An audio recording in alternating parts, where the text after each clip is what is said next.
When a black man in a suit gets arrested for looking suspicious in his own neighborhood, no one expects what happens next. A simple trip for coffee turns into a tense confrontation with the police, leading to unexpected revelations that will change everyone involved. What powerful secret is he hiding that turns everything upside down? Let's find out. The alarm buzzed at 5:30 a.m., and Glenn Phillip opened his eyes. The sun wasn't up yet, but Glenn was. He had always been an early riser. His dad used to say, "The early bird gets the worm." Glenn smiled at the memory as he stretched and got out of bed. His apartment wasn't fancy, but it was home. He had moved back to his old neighborhood 6 months ago. After 15 years away, it felt good to be back where he grew up. Glenn put on his running clothes and tied his shoes. His morning jog was the best part of his day. 20 minutes to clear his head before the world got busy. Outside, the air was cool. Glenn breathed deeply as he jogged down familiar streets. Mrs. Wilson was already out watering her flowers. She waved as he passed. "Morning, Glenn. Don't work too hard today," she called. "Never do, Mrs. Wilson," he called back with a grin. Glenn had known Mrs. Wilson his whole life. She had been his third-grade teacher, and now, at 82, she still remembered every student who had ever sat in her class. He turned the corner and picked up his pace. The neighborhood was changing. New coffee shops and stores had opened. Some of the old houses had been fixed up with fresh paint. Still, it felt like home. After his run, Glenn showered and stood in front of his closet. Today was important.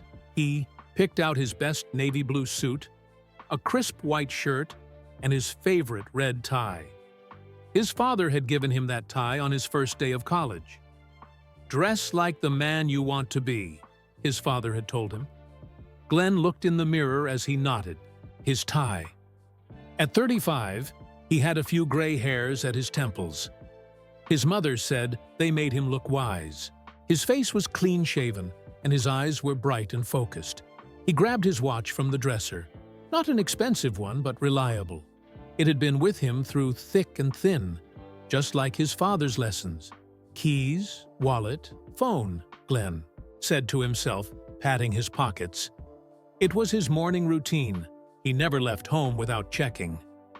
In the kitchen, he made a quick breakfast, a banana and some oatmeal. He would get coffee on the way to his meeting. The new place on the Uit corner made the best brew in town. As he ate, Glenn looked over his notes one last time. The community center project was important to him.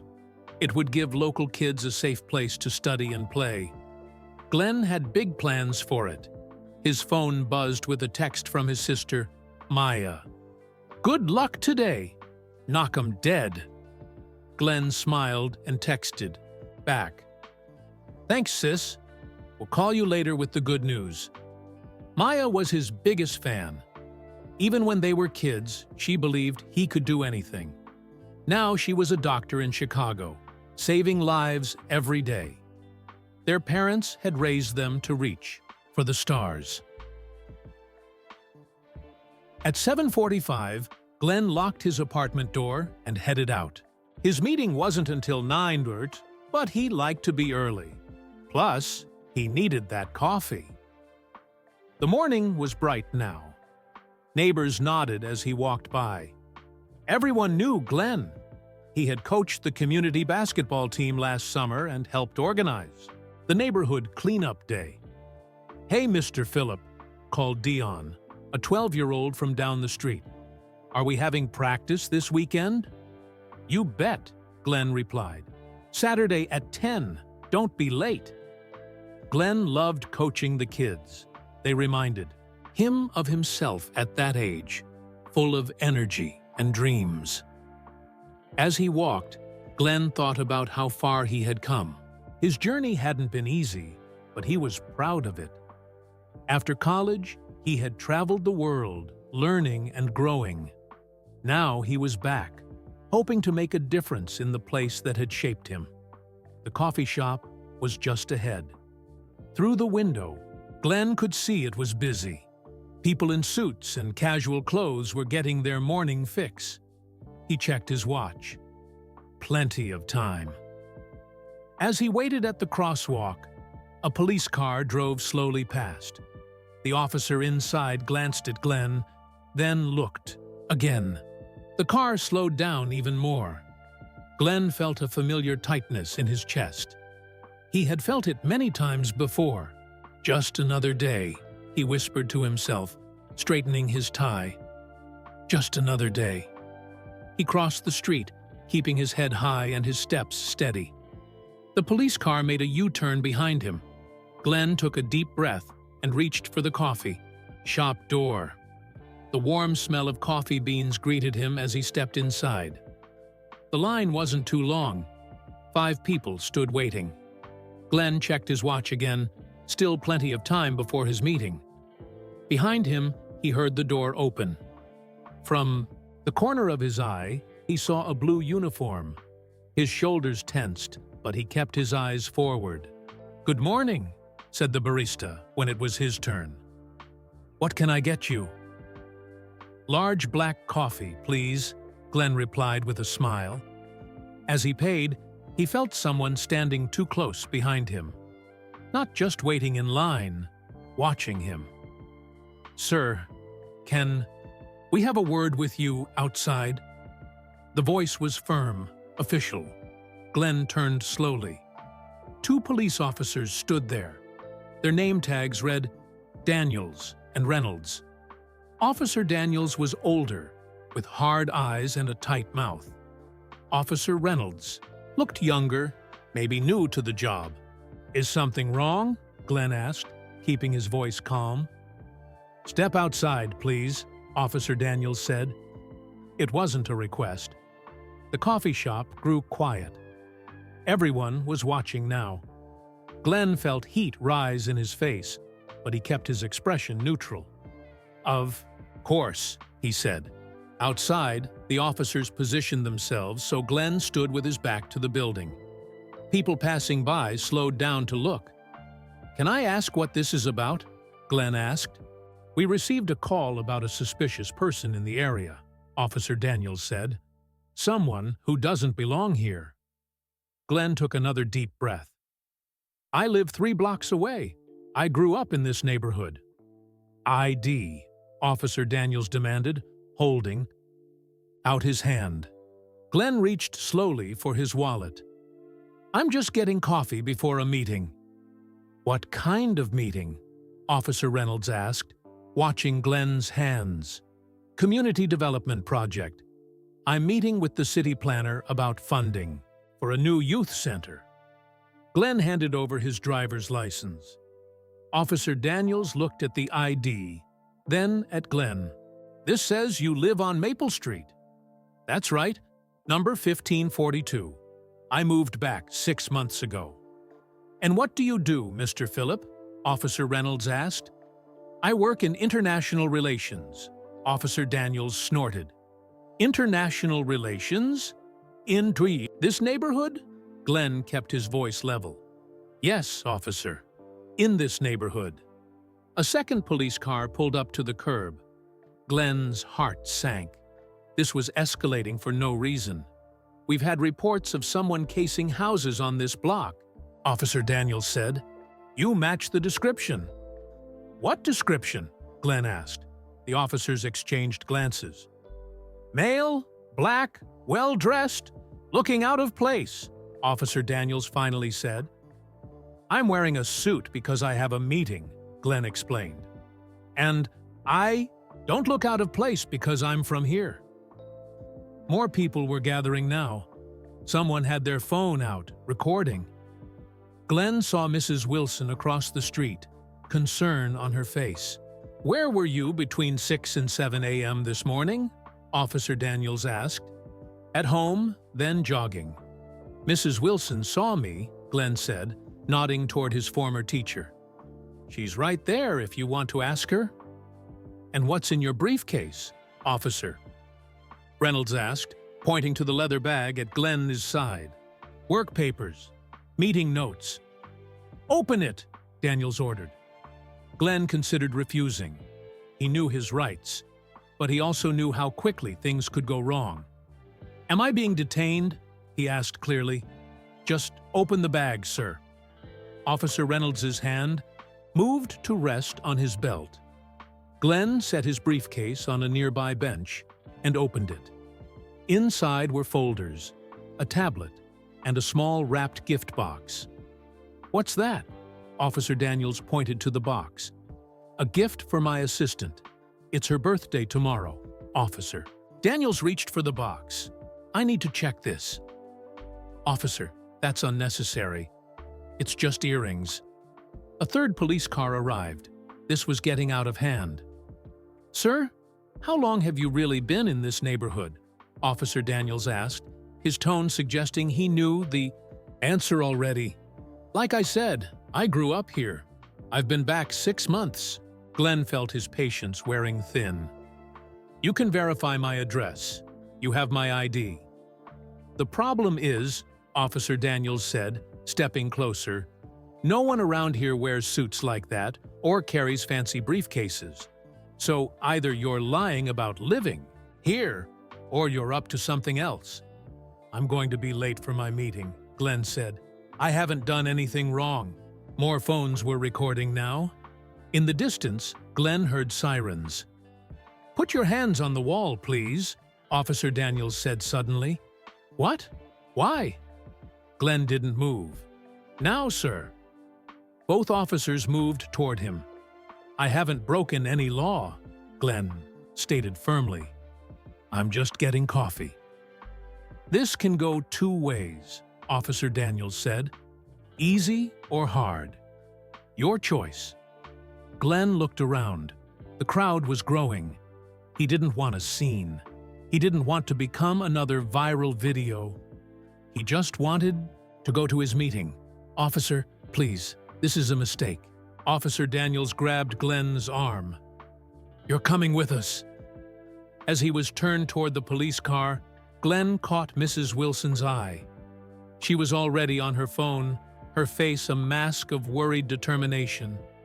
This wasn't the first time Glenn had faced this situation, but he had hoped it would be the last. Officer Daniels tightened his grip on Glenn's arm and led him toward the police car. Officer Reynolds collected Glenn's briefcase and coffee, which had never been touched. "Is this really necessary?" Glenn asked, keeping his voice steady despite the anger building inside him. "Just following procedure," Officer Daniels replied. As they reached the police car, Glenn heard someone call his name. He turned to see Dion, the 12-year-old from his basketball team, watching with wide eyes. The boy looked confused and scared. "It's okay, Dion," Glenn called. "Just a misunderstanding. Tell Coach Mike I might be late for practice." "Officer," Daniels pushed Glenn's head down as he guided him into the back seat of the patrol car. The door closed with a heavy thud that seemed to echo in Glenn's chest. Through the window, Glenn could see the growing crowd. Some people had their phones out, recording everything. Others whispered to each other, pointing. A few looked angry on his behalf. Most just looked away. Mrs. Wilson was speaking firmly to Officer Reynolds, her small frame barely reaching his shoulder. Even from the car, Glenn could tell she was giving the young officer a piece of her mind. "Name and date of birth, officer," Daniels demanded as he got into the driver's seat. "You have my ID," Glenn reminded him. "I'm asking you to state your name and date of birth," the officer repeated, louder this time. "Glenn Phillip, February 15th, 1989, Glenn said. The radio crackled as Officer Daniels called in the information. Glenn stared out the window, trying to stay calm. His meeting was in 30 minutes. There was no way he would make it now. Officer Reynolds joined them, placing Glenn's briefcase in the front seat. "Mrs. Wilson vouches for him," Officer Reynolds said quietly to his partner. Says he's lived here his whole life, except for when he was away for work. Doesn't change anything, Officer Daniels replied. We still need to check him out. Saitu car pulled away from the curb. Glenn watched his neighborhood slide past the window. People on the sidewalk turned to stare as the police car went by. What exactly am I being charged with? Glenn asked. Suspicious behavior, Officer Daniels said. Possible trespassing. Trespassing? I told you, I live here. We'll sort it all out at the station. Glenn fell silent. There was no point arguing. He knew the drill. Stay calm. Be polite. Don't give them any reason to escalate things. His mind raced to his meeting. The city planner wouldn't wait forever. Months of work on the youth center could be delayed because of this. All because someone thought he looked suspicious in his own neighborhood. At the police station, Glenn was led inside through the back entrance. The handcuffs dug into his wrists as he walked between the two officers. The booking area was busy. Other officers looked up as Glenn entered.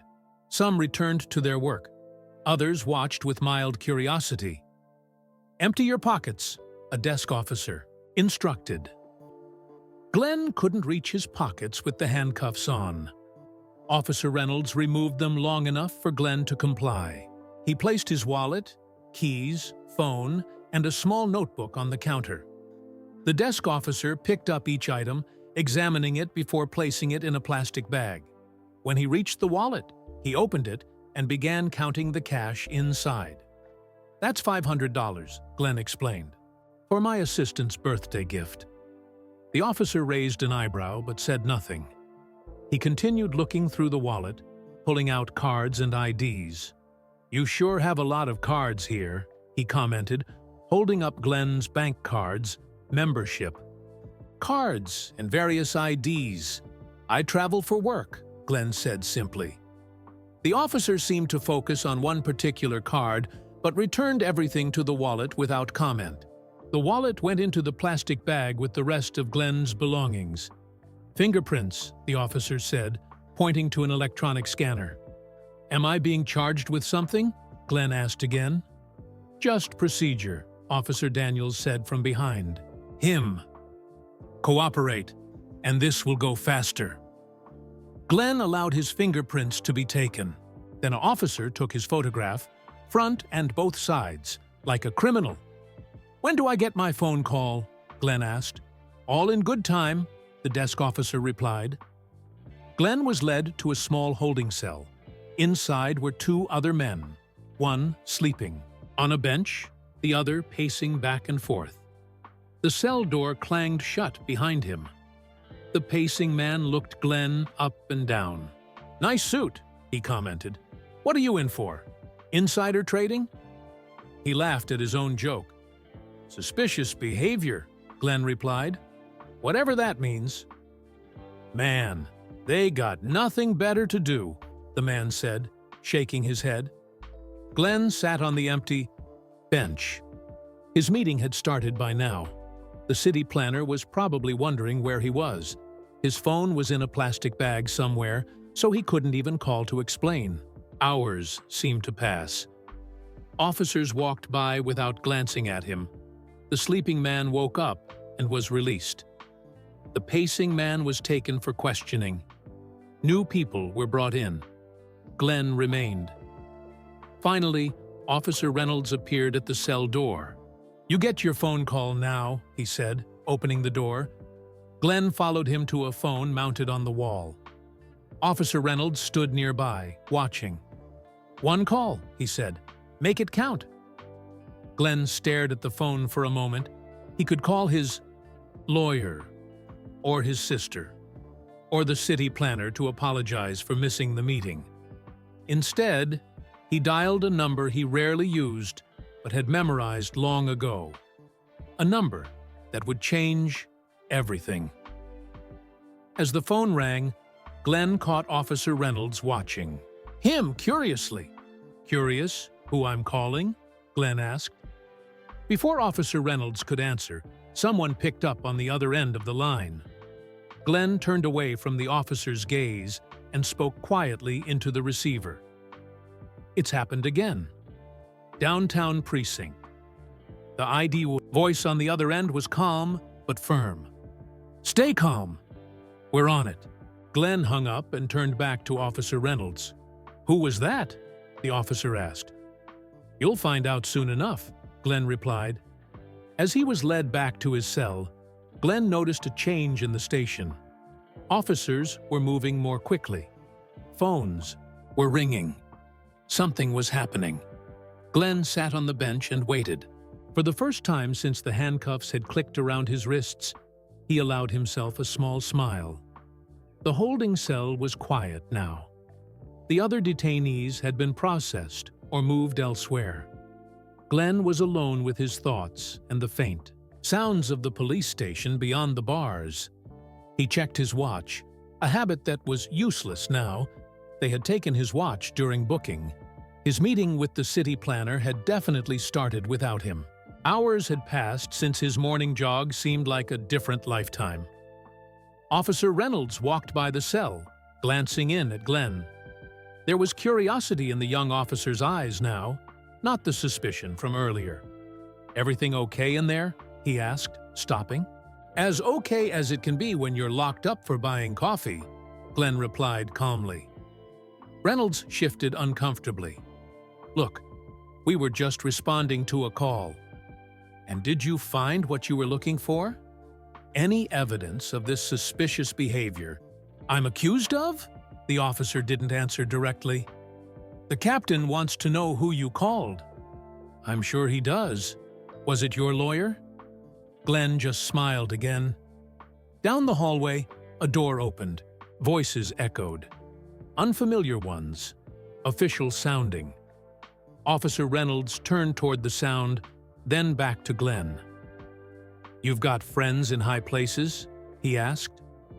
"I have friends who know right from wrong," Glenn answered. The desk sergeant appeared, at the end of the hall, accompanied by a man in an expensive suit. They were walking quickly, headed straight for Glenn's cell. "Unlock it," the suited man ordered. His voice was quiet, but firm. The sergeant fumbled with his keys. "Sir, there are procedures. Unlock it now," the man repeated. Officer Daniels came rushing down the hallway. "What's going on here?" he demanded. The suited man turned slowly. "Are you the arresting officer?" "I am," Daniels said, squaring his shoulders. "Your captain would like to see you immediately." The man's voice was ice cold. "I'm handling a suspect.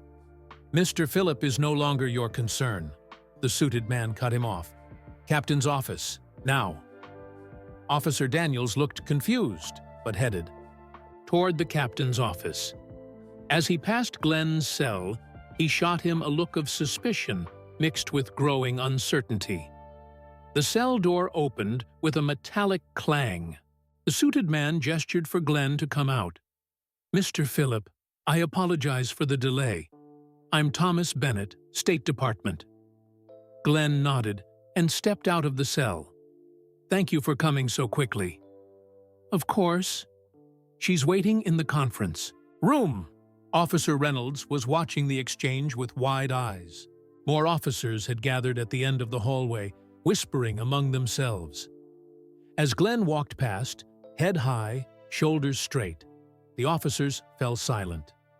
Their eyes followed him as he was led to a small conference room away from the holding cells. Inside, a woman stood looking out the window. She turned as Glenn and Bennett entered. She was in her 50s, with short silver hair and a tailored blue suit. Her face was stern, but not unkind. "Glenn," she said with a nod. "Are you all right?" "I'm fine, Miss Kimberly," he replied. "Thank you for coming." "Diana, please," she corrected him. "We've known each other too long for formalities." Her eyes scanned him for any signs of mistreatment. "They didn't hurt you?" "No, just the usual indignities." She nodded, her lips pressed into a thin line. "Your father called me directly." "I didn't want to worry him," Glenn said. "He worries about you regardless," Diana replied with a small smile. "It comes with the territory." Through the glass walls of the conference room, Glenn could see the station captain leading Officer Daniels into his office. The older officer's face was flushed. "What happens now?" Glenn asked. "Now," Diana said, placing a folder on the table, "we remind them exactly who they've been holding in their cell all day." She opened the folder. Inside was a photocopy of a passport, not the standard blue American passport, but a black diplomatic one. Beside it lay an official letter with an embossed seal. Officer Reynolds walked by the conference room, slowing, to look inside. His eyes widened when he saw the documents on the table. "When do I get my belongings back?" Glenn asked. "Immediately," Diana replied. "I've already sent Bennett to collect them." Outside the conference room, the station was buzzing with activity. Through the glass, Glenn could see the captain's office. Officer Daniels was standing at attention, his face pale now. Diana smiled at Glenn. "Ready to go home?" "More than ready," Glenn replied.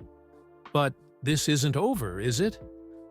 "No," Diana said, gathering the documents. "In many ways, it's just beginning." Diana stepped out to speak with the station captain, leaving Glenn alone in the conference room. He sat down heavily in one of the chairs, the events of the day catching up with him. The adrenaline was wearing off, leaving him tired and sad. As he waited, Glenn's mind drifted to other times, other places where he'd faced the same suspicion, the same assumptions. He remembered being 16, browsing in an electronics store.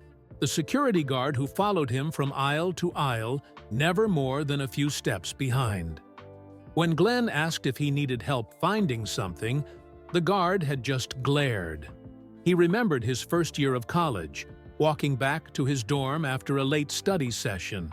Campus police stopping him, demanding ID, asking what he was doing there. When he showed his student ID, they still called in to verify he was enrolled. He remembered shopping for his sister's birthday present at a jewelry store. The way the Idre clerk watched his hands, how she kept the most expensive items just out of reach. The relief on her face when he finally left. He remembered being pulled over 3 times in 1 month on the same stretch of highway.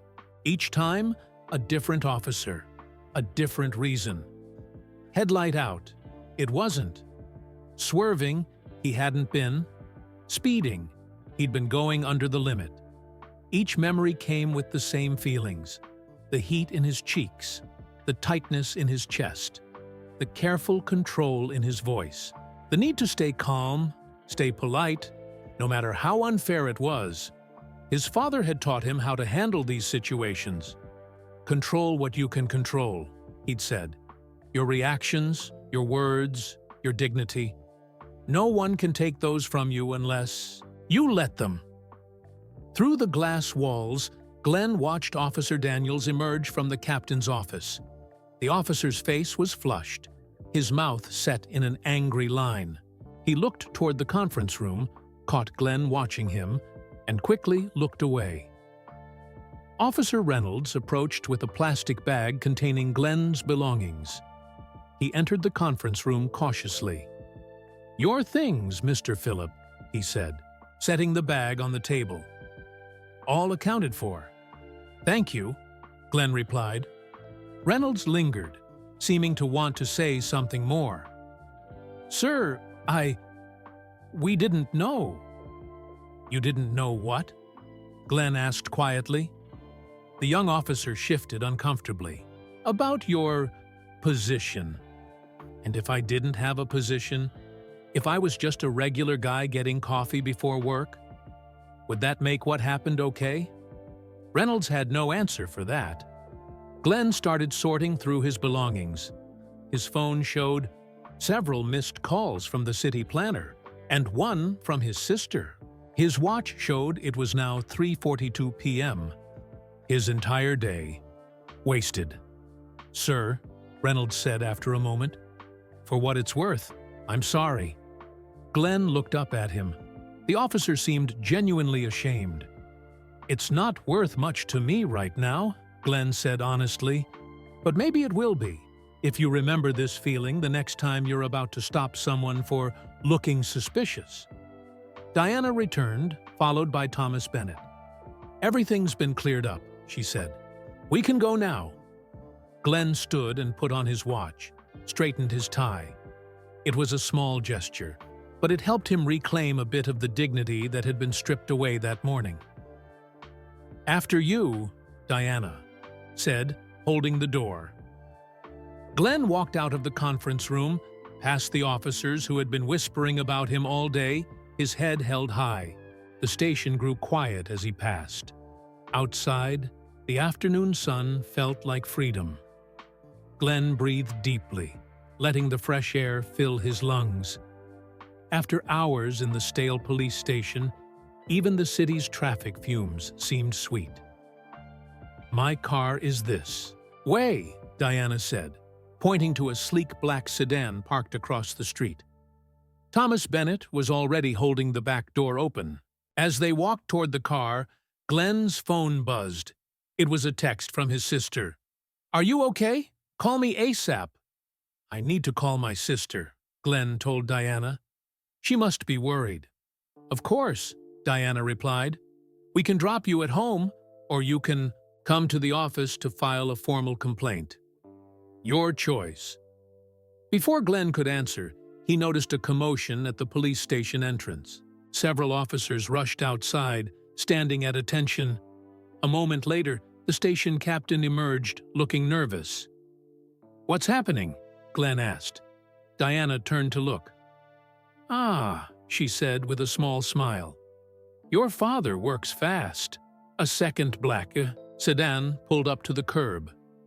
Two men in dark suits stepped out first, scanning the area with watchful eyes. Then the back door opened. The woman who emerged was tall and commanding. Her tailored gray suit and crisp movements spoke of authority. The gold pins on her lapel glinted in the sunlight. "Ambassador Lewis," Diana murmured. "This is about to get interesting." "Ambassador?" Glenn asked, surprised. "My father called the embassy?" "Your father called everyone," Diana said. "He's taking no chances this time." Ambassador Lewis strode toward the police station, flanked by her security team. The officers at the door stood straighter, uncertain how to greet such an unexpected visitor. As she neared the entrance, Ambassador Lewis spotted Glenn across the street. She changed direction immediately, heading straight for him. "Mr. Phillip," she called, her voice carrying easily across the street. "I came as soon as I heard." The police officers watched in confusion as one of the country's top diplomats greeted the man they had arrested for looking suspicious just hours earlier. "Madam?" "Ambassador," Glenn replied with a respectful nod. "This is unexpected." "Nonsense," she said firmly. "This is exactly what the diplomatic corps is for. Protecting our own." She turned to Diana. "Ms. Kimberly, I trust everything has been handled appropriately?" "We were just leaving," Diana confirmed. Ambassador Lewis nodded, then turned her attention back to the police station. "I believe I'll have a word with the captain before I go." "Is that necessary?" Glenn asked quietly. "Absolutely," Ambassador Lewis replied. "What happened to you today was unacceptable. There must be consequences." As they spoke, Officer Daniels and Officer Reynolds emerged from the station. They stopped short when they saw the gathering across the street. "Are those the officers?" Ambassador Lewis asked, her voice cooler. "Yes," Glenn confirmed. The ambassador's expression hardened. She started walking toward them. Glenn followed, suddenly concerned about what might unfold. The station captain rushed to intercept them. "Madam Ambassador, this is unexpected. How can we help you?" "You can start by explaining why one of our diplomats was detained without cause," she replied. Officer Daniels stepped forward. "Diplomat?" There must be some mistake. He looks like any other. Choose your next words very carefully, officer. Ambassador Lewis cut him off, her voice like steel. The officer fell silent, finally sensing the gravity of the situation. Ambassador, Glenn said gently, perhaps we could discuss this privately? She studied his face for a moment, then nodded. Very well. Captain, we'll use your conference room. The captain quickly agreed, leading them back into the station. Officers and staff stared as the unusual group passed through. Some looked curious, others worried. In the conference room, Ambassador Lewis took charge immediately. Captain, I'll be direct. This incident could become an international embarrassment. Officers under your command profiled and detained a diplomat based solely on his appearance. Madam Ambassador, the captain said nervously, I assure you, we had no idea of Mr. Phillips' status. That's precisely the problem, she replied. Your officers didn't bother to find out who he was before treating him like a criminal. Glenn watched the exchange silently. Part of him wanted to see the officers held accountable, but another part just wanted to put this behind him. Officer Reynolds stood by the door, looking increasingly uncomfortable. Officer Daniels stared at the floor, his jaw tight. What happens now? Glenn finally asked. Ambassador Lewis turned to him. That's partly up to you. As a diplomat, you have certain rights and protections. The question is how you wish to exercise them. All eyes in the room turned to Glenn. The power balance had shifted completely. Now he was the one with authority, the one who would decide what happened next. I need time to think, he said. Of course, Ambassador Lewis nodded. In the meantime, I believe these officers owe you an apology. The captain nudged Officer Daniels forward. The older officer looked at Glenn, his expression a mix of resentment and embarrassment. We were just doing our job, he began. That's not an apology, Ambassador Lewis said sharply. Officer Reynolds stepped forward. I'm sorry, Mr. Phillip. What we did was wrong. There's no excuse. Glenn nodded his acceptance. Officer Daniels remained silent. As they left the conference room, Glenn could feel the weight of stares following him. In just one day, he had gone from suspect to VIP in the eyes of everyone at the station. Outside once more, Ambassador Lewis took his hand. Your father is very proud of you, you know. We all are. Glenn managed a smile. Thank you for coming. Always, she replied. Now, let's get you home. Tomorrow is another day. As they walked to the cars, Glenn couldn't help wondering what that day would bring. The truth was still unfolding. The ambassador's driver held the door open. Before getting in, Glenn glanced back at the police station. Officer Reynolds stood at the entrance, watching. Their eyes met briefly before Glenn slid into the car. We'll take you home, Ambassador Lewis said, as the car pulled away from the curb. I imagine you'd like to change and rest after today's ordeal? Thank you, Glenn replied. But first, I need to call the city planner. We were supposed to meet about the youth center funding. Diana, sitting across from them, handed Glenn her phone. Use mine. I have Sarah's direct number.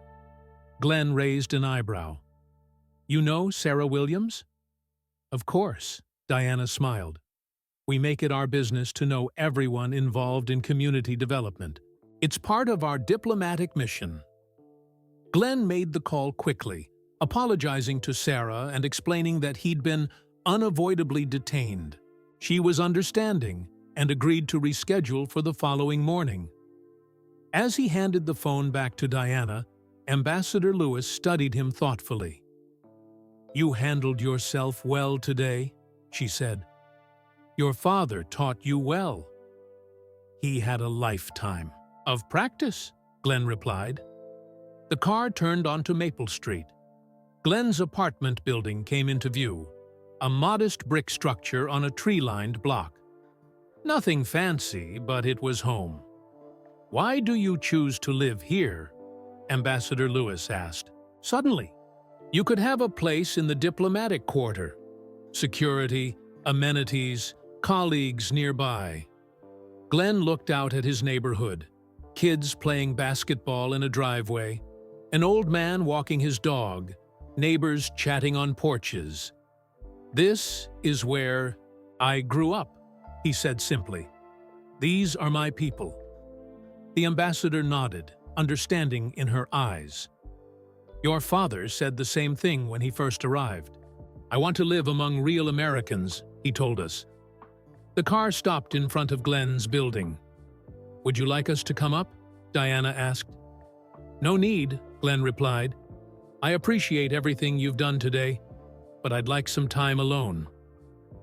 "Of course," Ambassador Lewis said. "But first..." She opened her briefcase and pulled out a folder. "Diana mentioned that your personal items were returned. But did they give you back everything?" Glenn thought for a moment. "I believe so." "Why?" "They looked through your wallet, yes? Did they notice anything unusual?" Glenn smiled slightly. "If they did, they didn't mention it." Ambassador Lewis handed him the folder. "Your father asked me to give you this. He thought you might need it." Inside was a leather passport holder embossed with gold. Glenn opened it to reveal a diplomatic passport. His diplomatic passport. The one he rarely carried but always kept secure at home. "Thank you," he said, tucking it into his jacket pocket. "Your confirmation hearing is next week," the ambassador reminded him. "This incident changes nothing. The position is still yours if you want it." Glenn nodded. "I'll be ready." As Glenn stepped out of the car, he noticed Officer Reynolds standing across the street. The young officer had followed them. "I'll handle this," Glenn told the ambassador, closing the car door. He crossed the street to where Reynolds waited. The officer looked nervous but determined. "Mr. Phillip," he began awkwardly. "I followed to make sure you got home safely." "Did you?"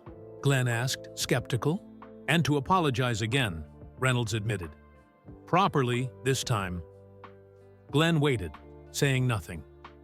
"What happened today was wrong," Reynolds continued. "We targeted you because of how you look, not because you did anything suspicious. There's no excuse for that." "No, there isn't," Glenn agreed. "I've been on the force 3 years," Reynolds said. "I didn't think I..." He struggled to find the words.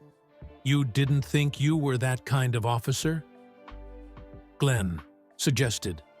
Reynolds nodded, looking ashamed. "Now you know," Glenn said quietly. "The question is, what will you do with that knowledge?" Before Reynolds could answer, Mrs. Wilson appeared, hurrying down the sidewalk toward them. "Glenn, thank goodness," she called out. "I've been so worried. I tried to tell them who you were, but they wouldn't listen to an old woman." Glenn smiled warmly at his former teacher.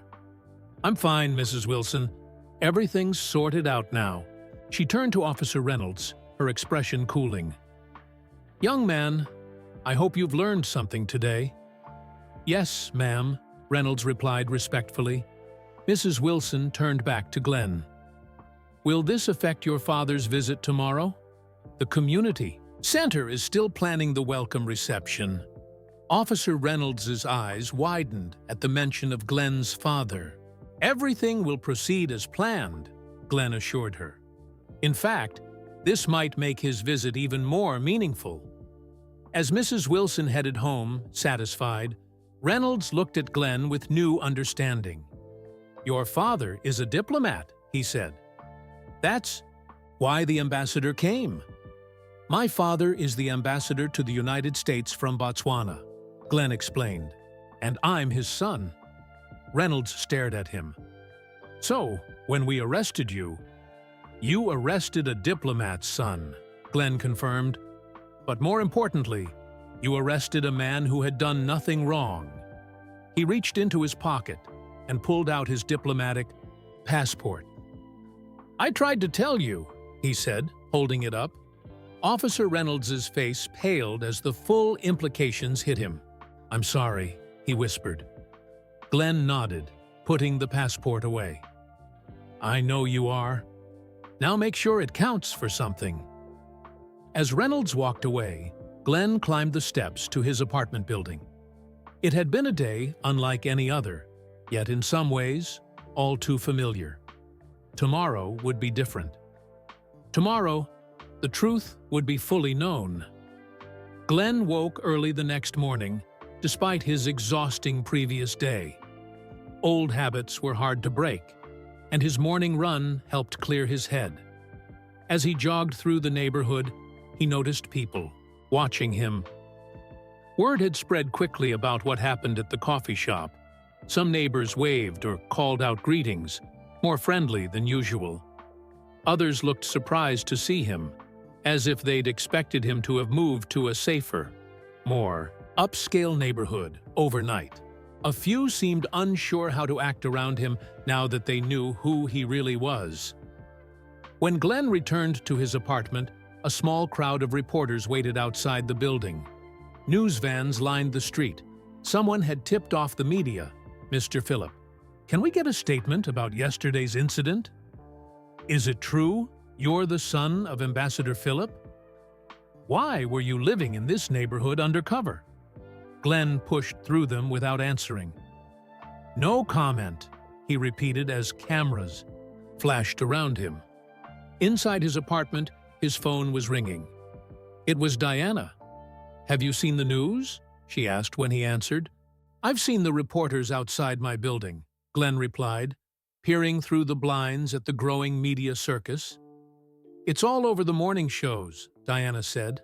Someone leaked the story to the press. Diplomat's son racially profiled and wrongfully arrested. The police department is getting hammered. Glenn sighed. This was exactly what he hadn't wanted. A spectacle that would overshadow the real issues. The mayor's office called, Diana continued. They want to meet with you and your father as soon as possible to issue a formal apology. My father arrives at noon, Glenn said. We have the community center reception at 2, and then trade meetings all afternoon. The mayor is willing to come to you, Diana replied. That's how serious this is, Glenn. They're in damage control mode. After showering and dressing, Glenn checked his emails. His inbox was flooded with messages from friends who had seen the news, community members offering support, and a few angry emails from people who thought he had been deceiving them by not revealing his diplomatic status. The most concerning email was from Sarah Williams, the city planner. In light of recent developments, she wrote, we may need to reconsider the funding allocation for the community center project. Glenn tried calling her, but the call went straight to voicemail. He suspected the city was regrouping, unsure how to handle the project now that it was tangled up in a potential diplomatic incident. At 10 a.m., Glenn's phone rang again. It was Officer Reynolds. Mr. Phillip, the young officer said, his voice tense. I'm calling to warn you. Officer Daniels is furious about what's happening. He's telling everyone you set him up, that you deliberately hid your diplomatic status to create an incident. That's ridiculous, Glenn said. Why would I want to get arrested? I know it's not true, Reynolds assured him. But Daniels has friends in the department who believe him. I thought you should know. Glenn thanked him for the warning. It wasn't surprising that Officer Daniels would try to shift blame rather than accept responsibility. At 11:30, a sleek black car arrived to take Glenn to the airport to meet his father's flight. As he left his building, the reporters surged forward again. Mr. Phillip, did you deliberately hide your identity? Was this a test of local police? Do you plan to file a diplomatic complaint Again, Glenn pushed through without commenting. The questions followed the same theme, treating the incident as a scandal or a trick, rather than a genuine case of racial profiling. At the airport, Glenn was escorted through a private entrance to the diplomatic reception area. He didn't have to wait long before the doors opened and his father appeared. Ambassador Joseph Philip was a distinguished man in his 60s with salt and pepper hair and a commanding presence. When he saw Glenn, his formal expression melted into relief. "My son," he said, embracing Glenn tightly. "Are you truly all right?" "I'm fine, Father," Glenn assured him. "It was unpleasant, but I've been through worse. You shouldn't have to go through it at all," his father replied, his voice firm. "Not here, not anywhere." As they walked to the car, Ambassador Philip studied his son. "You know, when I sent you ahead to prepare for my retirement and your appointment, I never imagined you'd make international headlines before your confirmation." Glenn smiled wryly. "Not exactly the head start I was hoping for." In the car, Ambassador Philip reviewed the situation. The State Department has received formal apologies from the mayor's office and the police commissioner. The officers involved have been placed on administrative leave pending investigation. "That seems excessive," Glenn said. Officer Reynolds at least showed some remorse. "This isn't just about two officers," his father explained. "This is about a pattern of behavior that cannot be ignored or excused, especially not when it affects international relations." As they drove toward the community center, Ambassador Philip looked out at the neighborhood where he had once lived, where he had raised his son before his diplomatic appointment. "I chose this neighborhood for us because I wanted you to know both worlds," he said quietly. "To understand the privileges of diplomatic life, but also the challenges faced by ordinary people. I never thought that lesson would be so painfully reinforced." At the community center, a small crowd had gathered. Community leaders, local officials, and residents stood waiting to greet the ambassador. When Glenn and his father stepped out of the car, a cheer went up. Mrs. Wilson came forward, representing the Community Welcoming Committee. "Ambassador Philip, we're so honored to have you back in the neighborhood," she said, then turned to Glenn with a warm smile. "And we've been blessed to have your son with us these past months, though we didn't know just how important he was." Ambassador Philip smiled. "My son has always been important, Mrs. Wilson, with or without a title." As they entered the community center, Glenn noticed Sarah Williams, the city planner, standing nervously by the door. He approached her. "I got your email," he said. "I hope we can still talk about the youth center funding." She looked uncomfortable. "Mr. Philip, or should I say Mr. Ambassador-to-be, the situation has become complicated. The only thing that's changed is your perception of me," Glenn replied. "The children who need this center are the same ones who needed it yesterday." Before she could respond, a commotion broke out near the entrance. Officer Daniels had arrived, still in uniform despite being on administrative leave. His face was flushed with anger. "There he is!" Daniels shouted, pointing at Glenn. "The man who set me up, who ruined my career!" The room fell silent as all eyes turned to Glenn and the angry officer. How Glenn responded would determine everything. That followed. Ambassador Philip started to step forward, but Glenn placed a gentle hand on his father's arm. This was his moment to handle. "Officer Daniels," Glenn said calmly, his voice carrying through the silent room. "This is neither the time nor the place." "When is the time?" Daniels demanded, taking another step forward. Security personnel tensed, but Glenn waved them back. "After my career is destroyed? After the whole department gets dragged through the mud?" "No one is trying to destroy anything," Glenn replied, maintaining his composure. What happened yesterday happened because of choices you made, not me. You tricked me, Daniels shouted. You could have shown your diplomatic passport. A murmur ran through the crowd. Glenn noticed phones recording the confrontation. This would be all over social media within minutes. Officer Daniels, Glenn said evenly, I was never given the chance to show any identification besides my driver's license, which you dismissed. I told you I lived in the neighborhood. I told you I was getting coffee before a meeting. Everything I said was true. Officer Reynolds appeared at the door, eyes wide with alarm when he saw his partner. Daniels, don't do this, he warned, moving toward him. But Daniels wasn't finished. You people always play the victim, he spat out. The room went even more silent, if that was possible.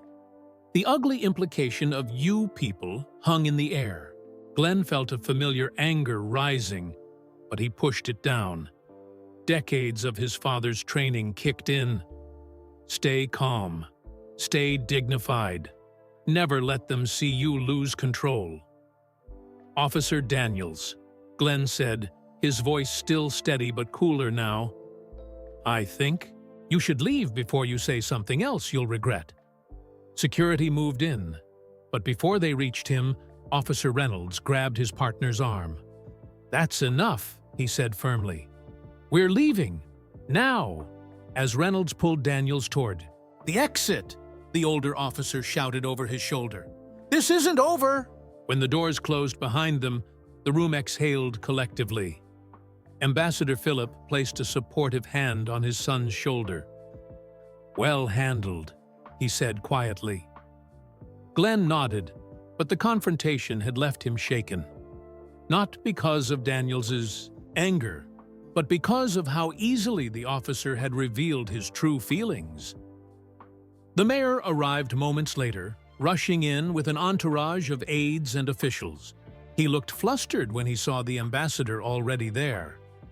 Ambassador Philip, Mr. Philip, he said, shaking their hands vigorously.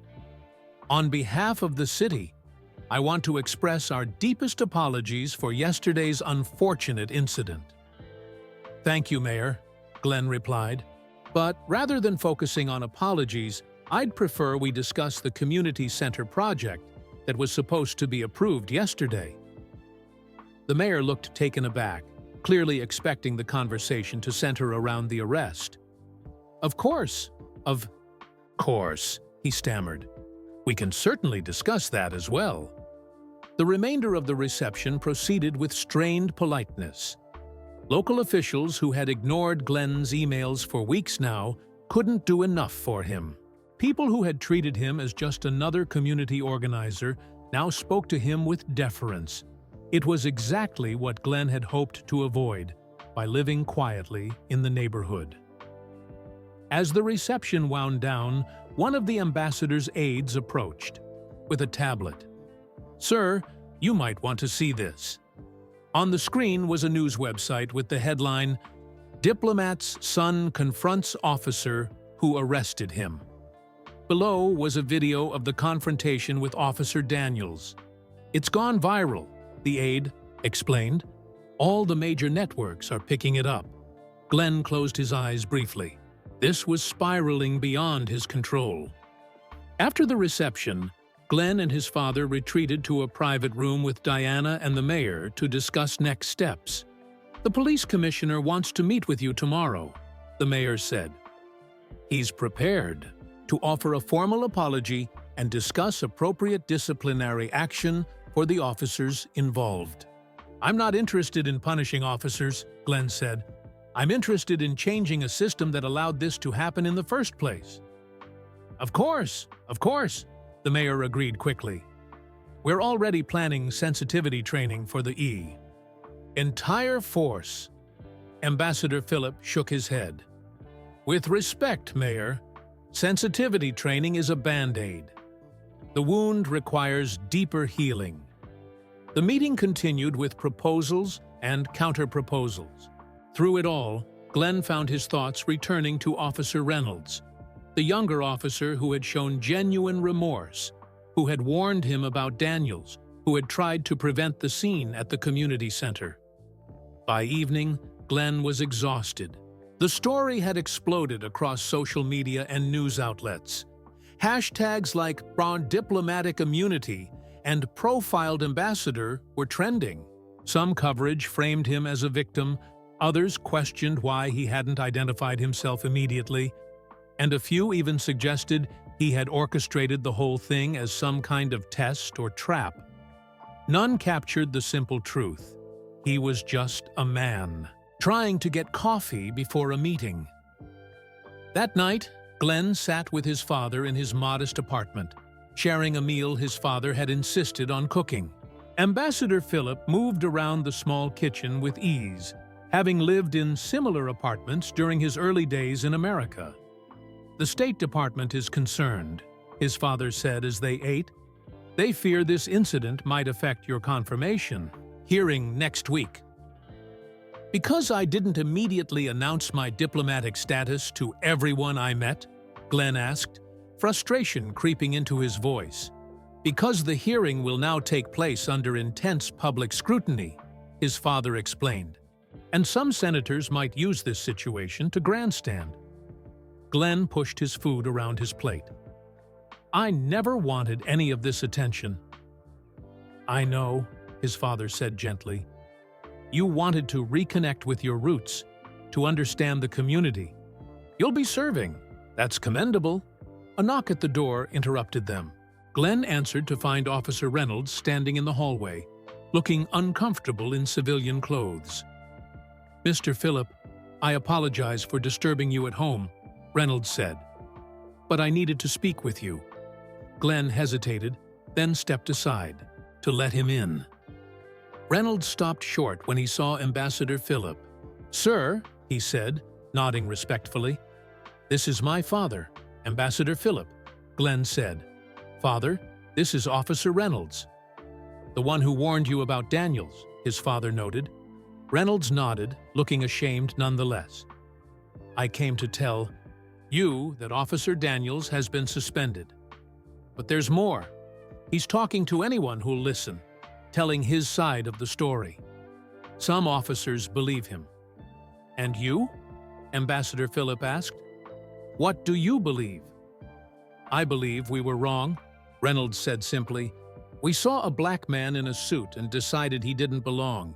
We never questioned why we thought that." Glenn studied the young officer. There was honesty in his words, a willingness to face an uncomfortable truth. "What happens now?" Glenn asked. Reynolds sighed. "I don't know. The department is split. Some want to make changes. Others are digging in, defensive. The next few days will tell." After Reynolds left, Glenn stood at the window looking out at his neighborhood. Tomorrow, he would need to decide how to respond to everything that had happened. The choice was his to make. "What are you thinking?" his father asked, joining him at the window. "I'm thinking that the truth is finally out," Glenn replied. "Now I have to decide what to do with it." The morning brought more news coverage and a fresh wave of interview requests. Glenn declined them all. This wasn't about becoming a celebrity or using his diplomatic status for attention. This was about something much more important. Ambassador. Philip had early meetings at the embassy, so Glenn spent the morning alone, thinking. By noon, he had made his decision. He called Diana first. "I need your help arranging something," he told her. Next, he called Officer Reynolds. The young officer answered immediately. "Mr. Phillip, is everything all right?" "Yes," Glenn replied. "I've been thinking about our conversation last night. Would you be willing to meet with me again? There's something I'd like to discuss." Reynolds hesitated only briefly. "Of course. When and where?" "The community center. 4 o'clock. Glenn spent the afternoon making calls and sending emails. By 3:30, he was at the community center, working with staff to arrange chairs in the main room. Mrs. Wilson arrived early, as she always did for community events. "Glenn, what's all this about?" she asked, gesturing to the chairs. "The newspaper is saying you're filing a big lawsuit against the police department." "Don't believe everything you read, Mrs. Wilson." Glenn smiled. "I have something else in mind." People began arriving at 4. Community members, local business owners, and children from Glenn's basketball team filed in first, curious about the hastily called meeting. Officer Reynolds arrived in his uniform, looking nervous. Glenn greeted him and directed him to a seat in the front row. A few minutes later, to everyone's surprise, the police captain and the chief of police arrived. Glenn welcomed them as well. The mayor came next, followed by city council members and Sarah Williams, the city planner. Diana escorted them to their seats. At 4:15, Ambassador Philip arrived, commanding attention as he entered the room. He nodded to his son and took a seat. "What's going on?" Glenn overheard someone whisper. "Why are the police chief and the ambassador both here?" "Is this about what happened at the coffee shop? I heard he's going to announce a huge lawsuit." By 4:30, the room was full. Glenn took his place at the podium. The crowd fell silent, waiting. "Thank you all for coming on such short notice," Glenn began. "Many of you have heard about what happened to me 2 days ago. Some of you witnessed it. Others have seen it on the news or social media." He paused, looking around the room. He saw concerned faces, curious faces, and a few wary ones.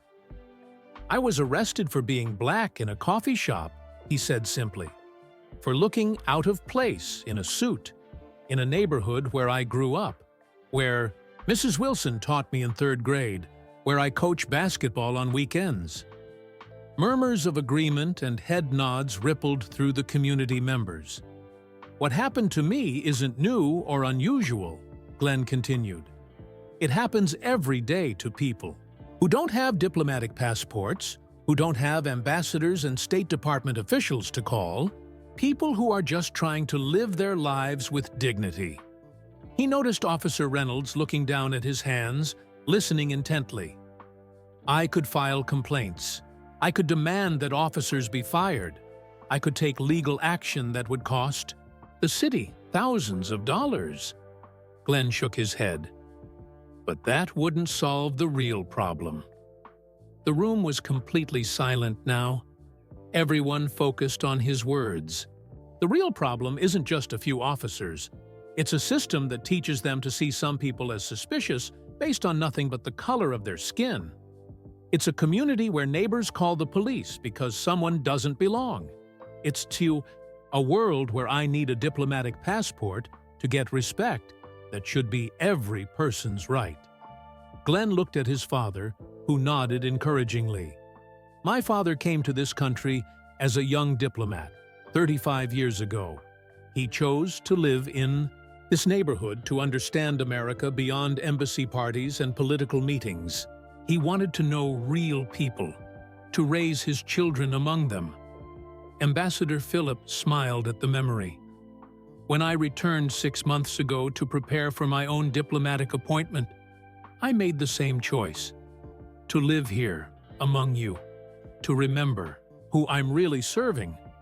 A surprised murmur went through those who hadn't known about Glenn's diplomatic future. "So today, I'm announcing something, but it's not what you might expect." Glenn paused, making eye contact with key people in the room. The police chief, the mayor, Sarah Williams, Mrs. Wilson, Officer Reynolds. Together with my father and the embassy, I'm establishing the Philip Community Bridge Program. This initiative will bring police officers, community members, and local officials together for genuine dialogue and understanding. He outlined the IVE program briefly: regular meetings, youth engagement activities, police-community partnerships, and a scholarship fund for neighborhood students interested in public service or international relations. Officer Reynolds, Glenn said, turning to the young policeman. "Would you be willing to help lead this initiative from the department side?" Reynolds looked shocked, but nodded firmly. "Yes, sir. I would be honored." Glenn looked at the police chief. "With your permission, of course." The chief, clearly relieved that this wasn't going in a more confrontational direction, quickly agreed. "And Sarah," Glenn continued, turning to the city planner, "can we still count on the funding for the youth center we discussed? It would be the perfect base for this program." Put on the spot in front of the mayor and community, Sarah had little choice. "Of course, Mr. Phillip. The funding is approved." Glenn smiled. "Good. Because this community deserves that center, regardless of who I am or what happened to me." As the meeting concluded, people surrounded Glenn, asking questions, offering support, volunteering to help. Through the crowd, he spotted Officer Daniels standing at the back of the room. Their eyes met briefly before Daniels turned and left. "You've made a wise choice," Ambassador Phillip told his son as they walked to the car. "Using your position to create change rather than seek retribution." Glenn nodded. "I learned from the best." But as they drove away, Glenn knew this was just the beginning. The hardest part was still to come. The week passed in a blur of meetings, interviews, and preparations. The story of Glenn's arrest and his response had spread far beyond the local news. National outlets picked it up, framing it as a story of diplomacy in action, how an international incident had been transformed into a community healing opportunity. Glenn tried to stay focused on what mattered. The community center program was moving forward. The funding had been secured. Officer Reynolds had already recruited several colleagues interested in participating in the bridge program. Yet beneath the surface, tensions remained.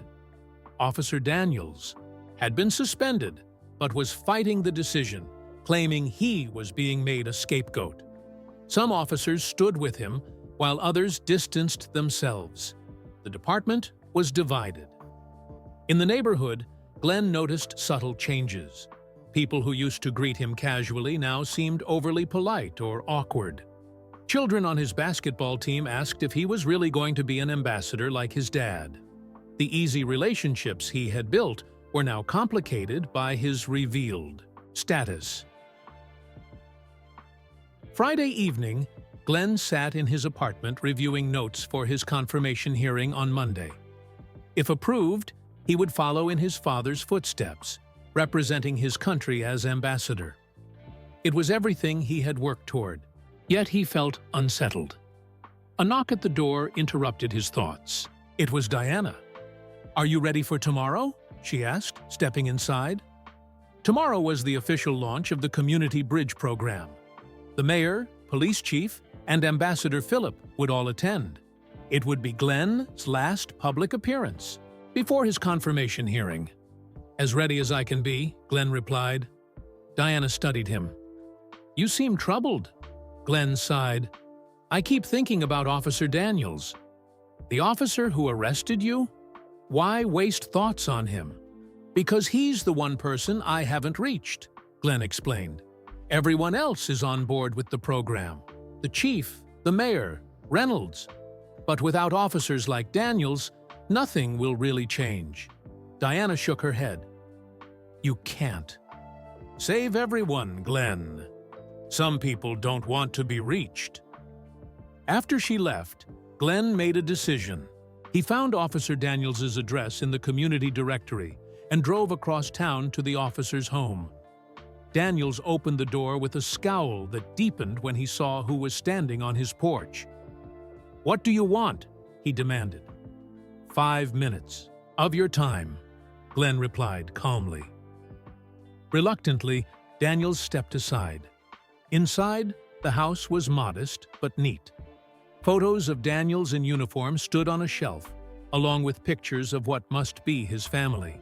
"My wife took the kids to her mother's," Daniels said. noticing Glenn looking at the photos. The reporters were calling non-stop. The neighbors were giving us looks. My kids were getting comments at school. For the first time, Glenn saw beyond. The angry officer to the man whose life had also been disrupted. "I'm sorry about that," Glenn said sincerely. "It was never my intention to cause problems for your family." Daniels snorted. "Right. That's why you called the State Department and the ambassador instead of a lawyer like a normal person." "I called the State Department because that's my world," Glenn explained. "Just like you call fellow officers when you're in trouble." He held out an envelope. "This is what I came to give you." Daniels took it suspiciously. "What is it? A lawsuit?" "It's an invitation to tomorrow's launch of the Community Bridge Program. I'd like you to come." "Why would I do that?" Daniels asked. "Because, despite everything, your voice matters in this conversation. Maybe, especially because of everything." Daniels placed the envelope on a side table without opening it. "I'll think about it." It wasn't much, but it was something. Glenn left feeling that at least he had tried. The next morning dawned bright and clear. The community center was decorated with banners announcing the new program. Chairs were arranged on the lawn, a podium set up at the front. News cameras lined the back of the seating area. As people arrived, Glenn greeted them, noting with satisfaction the mix of community members, officers in uniform, and city officials. Officer Reynolds arrived early, looking proud and nervous in his dress uniform. At 10 due, the ceremony began. The mayor spoke first, praising Glenn's vision. The police chief followed, committing the department to meaningful participation. Ambassador Phillips spoke about bridges between cultures, between communities, between people who seemed different but shared common humanity. Finally, it was Glenn's turn. As he approached the podium, he scanned the crowd. In the very back, standing apart from the seated guests, was Officer Daniels. He hadn't taken a seat, but he had come. Glenn took a deep breath and began to speak. "A week ago, I was arrested for being black in a coffee shop. The crowd was silent, hanging on his words. Cameras flashed. Reporters scribbled notes. Today, I'm here to announce..." Glenn paused. In that moment of silence, he saw his whole life spread before him. His past in this neighborhood's, his future as an ambassador, and this present moment bridging both worlds. What he said next would change everything. "Today, I'm here to announce not just the launch of the Community Bridge Program, but my personal commitment to making it work," Glenn continued. "This isn't just another initiative that will fade away after a few news cycles. This is about real, lasting change." The crowd nodded and murmured approval. Glenn could see reporters typing frantically on their phones, capturing his words. "Many of you expect me to be leaving soon. My confirmation hearing is scheduled for Monday in Washington. If approved, I would follow my father's path as ambassador." Ambassador. Philip watched his son with pride, though a slight furrow appeared in his brow. This wasn't part of their rehearsed speech, but true diplomacy isn't just about representing your country abroad. It's about building bridges here at home, Glenn said. "That's why I've decided to request a 1-year delay in my appointment." Gasps rippled through the crowd. Diana's eyes widened in shock. This was definitely not planned. "With my father's blessing and my government's approval, I'm committing the next year to establishing the Community Bridge Program right here, where I grew up, where I was arrested, where real change needs to happen." Ambassador Philip's surprised expression had transformed into a knowing smile. His son was making his own path. After the speech, as people crowded around to congratulate Glenn, Officer Daniels approached. He hung back until the crowd thinned, then stepped forward. "That was quite an announcement," he said stiffly. "Thank you for coming," Glenn replied. Daniels looked uncomfortable. "I'm still on suspension. Not sure what good I can do for your program." "That's exactly why I need you involved," Glenn said. "This isn't about people who already agree. It's about having difficult conversations with those who don't." Daniels studied him for a long moment. "You're not what I expected. Most people aren't, if we take the time to really see them," Glenn replied. He reached into his pocket and handed Daniels an envelope, different from the invitation he'd delivered yesterday. "What's this?" Daniels asked. "Open it." Inside was an official letter on embassy stationery. Daniels read it, his brow furrowed in confusion. "I don't understand," he said. "This says I'm invited to serve as a consultant on a cultural exchange program for police officers?" "My father's idea, actually," Glenn explained. 4 weeks in Botswana, working with local police, sharing techniques, learning from each other. All expenses paid. "Is this some kind of joke?" Daniels asked, his voice hardening. "Not at all," Glenn replied. "It's a chance to see beyond your usual world, just as I have. And if I refuse?" "That's your right," Glenn said simply. "The invitation stands either way." As Daniels walked away, letter still in hand, Officer Reynolds approached. "Did he accept?" Reynolds asked. "We'll see," Glenn replied. "Change takes time." The crowd had mostly dispersed when Sarah Williams, the city planner, approached with final paperwork for the community center funding. "I need your signature on these last forms, Mr. Phillip," she said. As Glenn reviewed the documents, Sarah commented, "I still don't understand why you would delay your ambassadorship for this program. It's such an honor, such a prestigious position." Glenn smiled as he signed the final page. "Sometimes the most important diplomacy happens right here at home." As the day wound down, Glenn and his father walked through the neighborhoods, taking in the familiar sights. Children playing basketball, neighbors chatting on porches. Everyday life continuing as it always had. "You surprised me today," Ambassador Phillip said. "Delaying your appointment is a bold move."